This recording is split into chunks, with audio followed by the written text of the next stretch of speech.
오늘은 기독교 역사와 신앙의 핵심, 바로 성경의 탄생 이야기를 깊이 있게 다뤄보려 합니다. 우리가 손쉽게 접할 수 있는 성경이지만 이 책이 지금의 모습으로 완성되기까지는 수백 년의 시간이 걸렸다는 사실 알고 계셨나요? 구약과 신약 성경은 어떤 과정을 거쳐 만들어졌을까요? 지금부터 그 놀라운 이야기를 함께 들어보시죠. 신약 성경은 예수님의 삶과 가르침을 중심으로 기록된 책입니다. 하지만 처음부터 성경의 형태로 존재했던 것은 아니었어요. 예수님께서 십자가에 못 박히시고 부활하신 후 제자들은 그분의 말씀을 전하기 위해 구전으로 복음을 전했죠. 그러나 시간이 흐르면서 복음을 글로 남길 필요성이 커졌습니다. 왜냐하면 예수님의 말씀과 기적들이 점점 더 많은 사람들에게 전파되면서 이를 체계적으로 기록해야 한다는 생각이 들었기 때문이죠. 그래서 마태, 마가, 누가, 요한과 같은 초기 신앙 지도자들이 복음서를 쓰기 시작했습니다. 이 복음서들은 예수님의 생애, 가르침, 죽음, 부활을 기록하며 신앙의 기초를 세우게 되었습니다.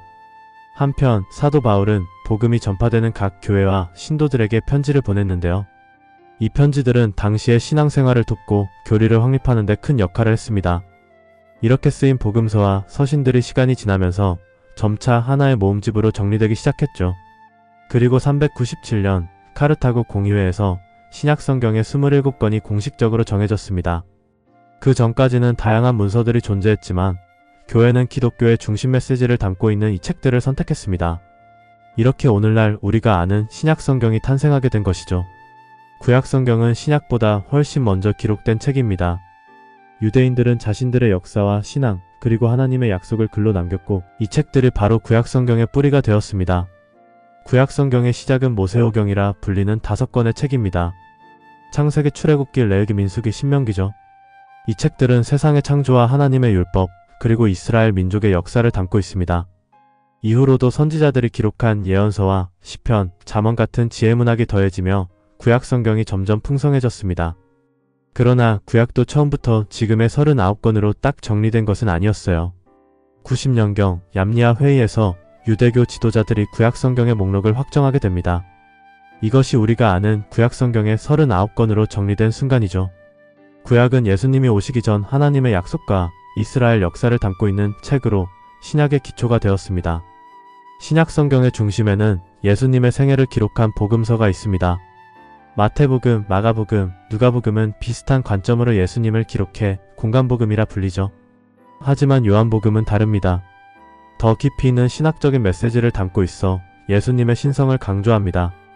또한 사도 바울의 서신들은 초기 교회에서 큰 영향을 미쳤습니다. 교회를 세우고 신앙적인 질문에 답하며 복음을 널리 알리는 데 중요한 역할을 했죠. 초대교회의 핵심적인 교리를 담고 있기에 신약 성경에서 빼놓을 수 없는 중요한 부분입니다. 신약 성경의 마지막 책 요한계시록은 세상의 종말과 하나님의 영원한 승리를 다루고 있습니다. 많은 환상적인 표현과 상징이 담겨 있어 해석하기 어렵지만 당시 박해받던 초대교회 성도들에게는 희망과 위로의 메시지가 되었죠.